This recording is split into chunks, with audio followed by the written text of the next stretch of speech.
मेरे दोस्तों, मैं आपको आज एक मोटिवेशनल कहानी सुनाने जा रहा हूँ, जिसको सुनकर आप बहुत अच्छे इंसान में शुमार किए जाएंगे, मुझे उम्मीद है। भोली मैना। एक दिन नैना बाजार से घर लौट रही थी। रास्ते में उसे एक घायल मैना रोती मिली। वह मैना को घर ले आई, उसकी मरहम पट्टी की। कुछ दिनों बाद मैना ठीक हो गई। अब वह सोते जागते नैना से चटर पटर बातें करती। एक दिन नैना की दादी को गुस्सा आ गया। वो बोली, मैं तो तंग आ गई हूँ इस मैना से, जब देखो बक बक करती रहती है। मैना ने सुना तो उसे बहुत दुख पहुंचा और वह उसी वक्त नैना का घर छोड़कर जंगल की तरफ चली गई।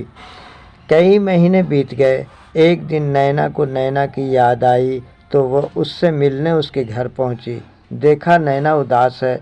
उसने जब कारण पूछा तो नैना बोली, दादी माँ बहुत बीमार हैं और मेरे पास इतने पैसे भी नहीं हैं कि मैं उसका इलाज करवा सकूं।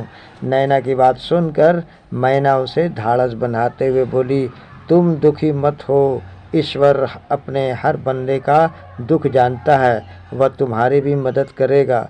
ये कहती हुई मैना उड़ गई।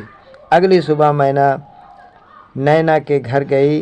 नैना ने देखा उसकी चोंच में एक लाल रंग की थैली दबी है। नैना ने पूछा, इसमें क्या है? मैना बोली, इसमें एक सोने का सिक्का है, इसे मैं तुम्हें देने आई हूँ ताकि तुम इसको बेचकर दादी माँ का इलाज करवा सको। नैना ने घबरा कर कहा, नहीं नहीं, इसे मैं नहीं ले सकती। आखिर ये तुम्हें मिला कहाँ से? मैना बोली, शक मत करो, मैंने कोई चोरी नहीं की और ना ही इसे किसी से मांगा है। यह तो मुझे इनाम में मिला था। जानती हो, कभी मैं राजमहल में रानी को नई नई कविताएं सुनाया करती थी। रानी मेरी बोली पर इस कदर फिदा थी कि वह मुझे अक्सर इनाम देती रहती थी। एक दिन इन्होंने ये सिक्का मेरे गले में पहना दिया और इससे यह भी कहा कि आज से यही तुम्हारी पहचान बनेगा। दुर्भाग्य से कुछ दिनों बाद रानी चल बसी और मेरी पहचान उन्हीं के साथ खो गई। मैं फिर से जंगल जंगल भटकने लगी। तुम्हें पता है, मैं तुम्हारे साथ साथ तुम्हारी दादी माँ से भी प्रेम करती थी, मगर उन्होंने हमेशा मुझे नफ़रत से देखा। खैर, दादी माँ ठीक हो गई। मैना उससे मिलने गई। उसे देखकर दादी माँ की आंखें भर गई।